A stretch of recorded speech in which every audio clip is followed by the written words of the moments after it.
তারা বলুক, আহলে হাদিস যতই বলুক, আমরা আল্লাহ নিরাকার বিশ্বাস করি, এই বিশ্বাস নিয়ে আমরা থাকব। আপনারা একটা জিনিস, আপনাদের বিবেকের কাছে একটা বিষয় আমি তুলে ধরতেছি এখন, যে শামাইলুন নবী সাল্লাল্লাহু আলাইহি ওয়াসাল্লাম, শামাইলুন নবী সাল্লাল্লাহু আলাইহি ওয়াসাল্লাম, নবীজির দেহ মুবারকের বর্ণনা হাদিস শরীফের মধ্যে আছে। আল্লাহ নবীর স্বাস্থ্য কেমন ছিল, রং কেমন ছিল, হাইট কত ছিল, আল্লাহ নবীজির দাঁত মুবারক কেমন ছিল, চুল মুবারক কেমন ছিল, কেমনে হাঁটতেন, কেমনে বসতেন, কেমনে খাওয়া দাওয়া করতেন, কেমনে মানুষের সাথে কথা বলতেন, সব বিবরণ হাদিস শরীফের মধ্যে আছে। নবীজির দেহ মুবারকের বিবরণ যদি হাদিস শরীফের মধ্যে থাকতে পারে, তাহলে আল্লাহর দেহ যদি থাকতো, তাহলে বতরিকে আওলা, নবী তো আল্লাহর পরিচয় দেবেন, নবী তো আল্লাহর পরিচয় দেবেন। তো নিজের পরিচয় পাওয়া যায় ওই যে হাদিস শরীফের মাধ্যমে। তো নবীজি আল্লাহর পরিচয় কেন দিতে পারলেন না? যে আল্লাহর রং কালো ছিল, অথবা ফর্সা ছিল, অথবা লাল ছিল, আল্লাহ 5000 হাত উচ্চতা সম্পন্ন ছিলেন, আল্লাহর চুল ছিল 52 হাত লম্বা, আল্লাহর পেট মোটা ছিল, এই ধরনের কোন বিবরণ আছে দুনিয়ার কোন হাদিস শরীফের মধ্যে পাওয়া যায়? আমি শুনি নাই, কোনোদিন আমি দেখিও নাই। এবং হাদিস শরীফের কোন কিতাবের মধ্যে নবীজির জিসিম মুবারকের বর্ণনার বাব আছে, হাদিস আছে, কিন্তু আল্লাহ পাকের দেহের তত্ত্বের কোন হাদিস শরীফ আমি দেখি নাই, কোন কিতাবের মধ্যে পাওয়া যায় নাই। এরা বলে যে আমরা হাদিস ছাড়া কিছুই মানি না। তো তোমরা হাদিস ছাড়া কিছুই মানো না, তো আল্লাহর যে আকার আছে কোন হাদিসের মাধ্যমে প্রমাণিত? একটা হাদিস তোমরা দেখাও, একটা হাদিস দিয়ে তোমরা প্রমাণ করো যে আল্লাহর দেহ আছে, আল্লাহ দেহ বিশিষ্ট সত্তা, আমরা মেনে নেব। নাই, কোন হাদিস শরীফের মধ্যে নাই। নবীর দেহ মুবারকের বর্ণনা আছে, আল্লাহর দেহের, আল্লাহর আকারের কোন বর্ণনা নাই।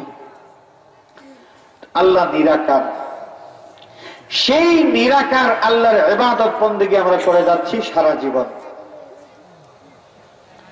আল্লাহ রাব্বুল আলামিনকে যদিও দেখা যায় না, কিন্তু আল্লাহর জাত পরিচয়ের জন্য আল্লাহ পাক কিছু নিদর্শন রেখে দিয়েছেন।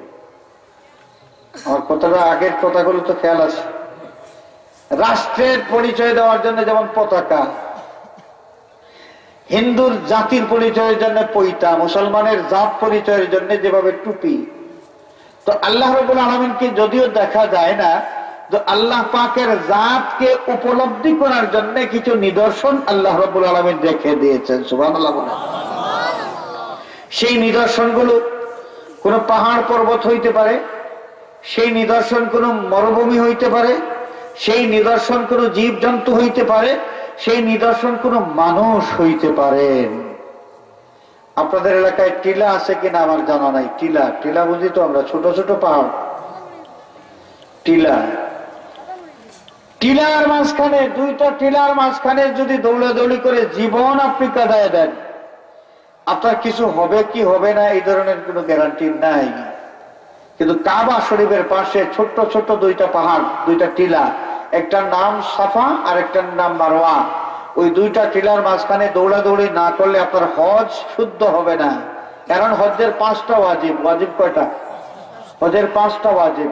সেই 5টা ওয়াজিবের মধ্যে একটা হলো আস-সাঈউ বাইনা সাফা ওয়াল মারওয়া, সাফা এবং মারওয়ার মাঝখানে দৌড়াদৌড়ি করা, দ্রুত হাঁটাহাঁটি করা, দৌড়াদৌড়ি করা, এটা ওয়াজিব। এটা না করলে কোনো হাজী সাহেবের হজ শুদ্ধ হবে না। এটা কেন?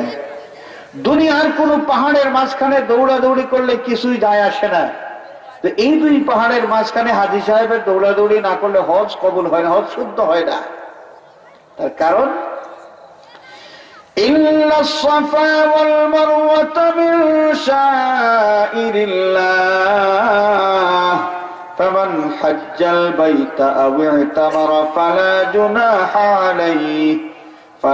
জুনাহা আলাইহি আন ইয়াতাওয়াফা বিহিমা।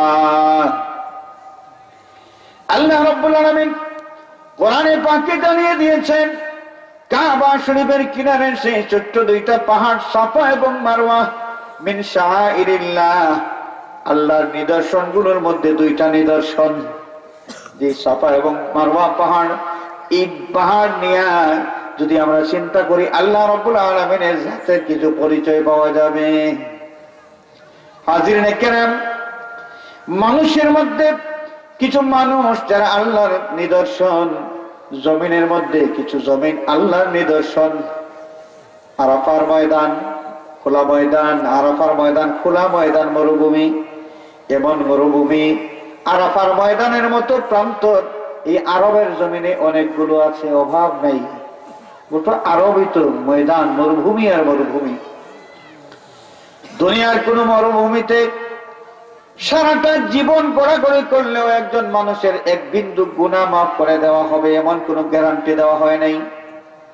কিন্তু আল্লাহর নবী হাদিস শরীফের মাধ্যমে জানিয়ে দিয়েছেন, জিলহজ মাসের 9 তারিখ কোন হাজী সাহেব আরাফার ময়দানে যদি খুলুসিয়তের সাথে তার ওকুফটা করতে পারেন, ওকুফে আরফা করতে পারেন, আল্লাহ পাক আরফার ময়দান থেকে ওই হাজী সাহেবকে বিদায় দিবেন সব গুনাহ থেকে সম্পূর্ণ পাক পবিত্র করে। মায়ের গর্ভ থেকে যেভাবে ভূমিষ্ঠ হওয়ার দিন ওই মানুষটা নিষ্পাপ ছিল, তেমনি জিলহজ মাসের 9 তারিখ ওই হাজী সাহেবকে আরাফার ময়দান থেকে আল্লাহ পাক নিষ্পাপ বানাইয়া তারপরে বিদায় দেন।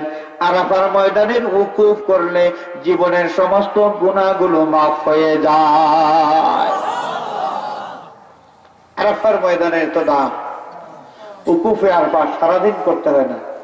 সূর্য পশ্চিম দিকে যখন হেলে পড়া শুরু করে তখন থেকে অস্ত যাওয়া পর্যন্ত মাত্র 2-2.5 ঘন্টা সময় উকুফে আরফা করতে হয়। এই সময়টা খুলুসিয়তের সাথে যারা আরফার ময়দানে কাটাইতে পারেন, আমার নবীজি জানিয়ে দিচ্ছেন যে ওই লোকটাকে আল্লাহ রাব্বুল আলামিন গুনাহ থেকে সম্পূর্ণরূপে নিষ্পাপ বানাইয়া আরফার ময়দান থেকে বিদায় দেন। সুবহানাল্লাহ বলেন। দুনিয়ার কোন মরুভূমিতে সারাটা জীবন গড়াগড়ি করলেও এক বিন্দু গুনাহ মাফ হবে এমন কোনো গ্যারান্টি নেই। আরফার ময়দানের এত দাম কেন? যে এই ময়দানটা হচ্ছে আল্লাহর নিদর্শন, আল্লাহর নিদর্শন শাইরা। মানুষের মধ্যেও কিছু মানুষ আছেন আল্লাহর নিদর্শন। নিদর্শন কারে কয় আমরা বুঝতে পেরেছি তো। নিদর্শন হলো এমন জিনিস যার দিকে তাকাইলে অন্য কিছুর পরিচয় পাওয়া যায়। আরবিতে বলা হয় শাইরাতুন, আর শাইরাতুন শব্দের বহুবচন হলো শাআইর। মানুষের মধ্যে আল্লাহর নিদর্শন কারা?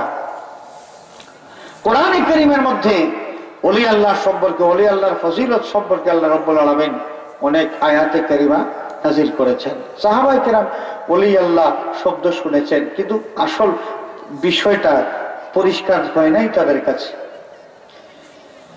আল্লাহর নবীর সাহাবীরা হুজুর পাক সাল্লাল্লাহু আলাইহি ওয়াসাল্লামের খেদমতে হাজির হইয়া আরজ ফরমান, ইয়া রাসূলুল্লাহ মানিল ওয়ালিয়্যু, ইয়া রাসূলুল্লাহ। ওলি শব্দটা কোরআনে কারীমের মধ্যে আমরা বহুবার এসেছে, আমরা দেখেছি, কিন্তু কে তারা, তাদের কোনো পরিচয় আমরা স্পষ্ট করে জানি না। মেহেরবানি করে ওলির পরিচয়টা আমাদের কাছে পেশ করেন। ওলি কারা, কি তাদের পরিচয়? আল্লাহর নবী জবাব দিলেন, আল্লাযীনা ইযা রুউ যুকিরাল্লাহ। ওলি সেই সমস্ত মানুষ যাদের চেহারার দিকে তাকাইলে আল্লাহর কথা স্মরণ হয়। যাদের চেহারার দিকে তাকাইলে আল্লাহর কথা স্মরণ হয়। বাংলাদেশের পতাকার দিকে তাকাইলে বাংলাদেশের কথা স্মরণ হয়, বাংলাদেশের পরিচয় পাওয়া যায়। টুপির দিকে তাকাইলে মুসলমানের জাত চেনা যায়। আর মানুষের মধ্যে ওলি আল্লাহ যারা, তাদের চেহারার দিকে তাকাইলে আল্লাহর কথা স্মরণ হয়। হাজিরিনে কেরাম, তাহলে এই ওলি আল্লাহ যারা, এরা আল্লাহ পাকের নিদর্শন কি না বলেন? নিদর্শন। তো আল্লাহর নিদর্শন যদি হন তাদের কি করতে হয়, আমাদের কি দায়িত্ব? আমি আপনাদের সামনে আয়াতে কারিমা তিলাওয়াত করেছিলাম, وَمَن يُعَظِّمْ شَعَائِرَ اللَّهِ فَإِنَّهَا مِن تَقْوَى الْقُلُوبِ। যে ব্যক্তি আল্লাহর নিশানা সমূহকে, শাইরা গুলোকে সম্মান করলো, এই সম্মান করাটা হচ্ছে অন্তরের পরেজগারি। সুবহানাল্লাহ। অন্তর পরেজগার বানাইতে হলে আল্লাহর নিদর্শন যতগুলো আছে, নিদর্শনকে কি করতে হবে? সম্মান করতে হবে। তো আউলিয়া কেরাম যদি আল্লাহর নিদর্শন হয়ে থাকেন তাহলে ওলি আল্লাহকে সম্মান করতে হবে। সম্মান না করলে অন্তর পরেজগার বানানো যাবে না। বাহিরের পরেজগারি কোনো কাজে লাগবে না যতক্ষণ পর্যন্ত একজন মানুষের অন্তর পরেজগার না হবে। আর অন্তর পরেজগার বানাইতে হলে কি কি কাজ করতে হবে আল্লাহ পাক তাদের মধ্যে একটা কাজের কথা বলে দিয়েছেন, যে আল্লাহর নিদর্শনকে সম্মান করতে পারলে অন্তরকে পরেজগার বানানো যায়। সুবহানাল্লাহ। এই জন্যে আমরা বাবা শাহজালাল রহমাতুল্লাহ আলাইহিকে সম্মান করি। শাহজালাল বললে রহমাতুল্লাহি আলাইহি শব্দটা বলতে মন চায়। কেন চায়? কেন? আমরা বিশ্বাস করি তিনি আল্লাহর ওলি, তাকে আমরা সম্মান করি, তাকে আমরা সম্মান করি, মহব্বত করি। এই কারণে রহমাতুল্লাহি আলাইহি এই শব্দটাও আমাদের উচ্চারণ করতে মন চায়। হাজিরিন, ওলি আল্লাহকে আমরা মহব্বত করি, সম্মান করি, আমাদের অন্তর পরেজগার বানানোর কাজ করি। আল্লাহ রাব্বুল আলামিন আমাদেরকে যেন এই সম্মান করার মানসিকতা সহ আর সারাটা জীবন আমাদেরকে বাকি রাখেন। সবাই বলি আমিন। কিছু লোক আছে ওলি আল্লাহর কাছে মানুষকে যাইতে দেয় না। ওলি আল্লাহর কাছে গেলে বলে পীর পূজা, আর মাজার শরীফের জিয়ারত করতে গেলে বলে কবর পূজা, দরগা শরীফের জিয়ারতে গেলে বলে দুর্গা পূজা। নাউজুবিল্লাহ বলে। এরা কারা? এরা সেই সমস্ত মানুষ যারা বলে আল্লাহ ছাড়া কাউকে সম্মান করা যাবে না, ইজ্জত করা যাবে না। আল্লাহ ছাড়া অন্য কাউকে ইজ্জত করলেই শিরিক হয়ে যায়। সেই সমস্ত সলফি, ওয়াহাবি, আহলে হাদিসের গোষ্ঠী, জাকির নায়েকের গোষ্ঠী, এদেরই ফতোয়া হচ্ছে যে ওলি আল্লাহর কাছে গেলেই শিরিক, ওলি আল্লাহকে সম্মান করলেই শিরিক। করছেন আজান আমার মনে হয় আমার আলোচনা দীর্ঘায়িত করার সুযোগ নেই। আমি আপনাদের প্রতি আরজ করতে চাই, তারা যাই বলুক, তারা যাই বলুক না কেন, আমরা ওলি আল্লাহকে সম্মান করে যাচ্ছি, সম্মান করব। আমরা রাজি আছি তো? আমরা যদি অন্তরকে পরেজগার বানাইতে চাই তাহলে আউলিয়া কেরামকে সম্মান করতে হবে, এবং সম্মানী যত জিনিস আছে সব জিনিসকে সম্মান করতে হবে। আল্লাহ পাক যত জিনিসকে ইজ্জতি বানিয়েছেন সমস্ত জিনিসকে ইজ্জত করতে হবে, না হলে আমাদের অন্তর পরেজগার হবে না। আল্লাহ রাব্বুল আলামিন আমাদের জাহির এবং বাতিনকে পরেজগারির রঙে যেন রঙিন করে দেন। সবাই বলি আমিন। ওয়া আখিরু দাওয়ানা আনিল হামদুলিল্লাহি রাব্বিল আলামিন। কালেকশন আমি না না না জি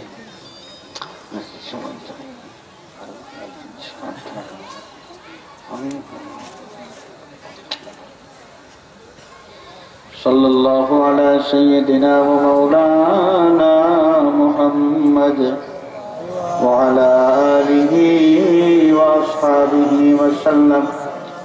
सल्लल्लाहु अला सय्यदिना व मौलाना मुहम्मद व अला आलिहि व अस्हाबिहि व सल्लम।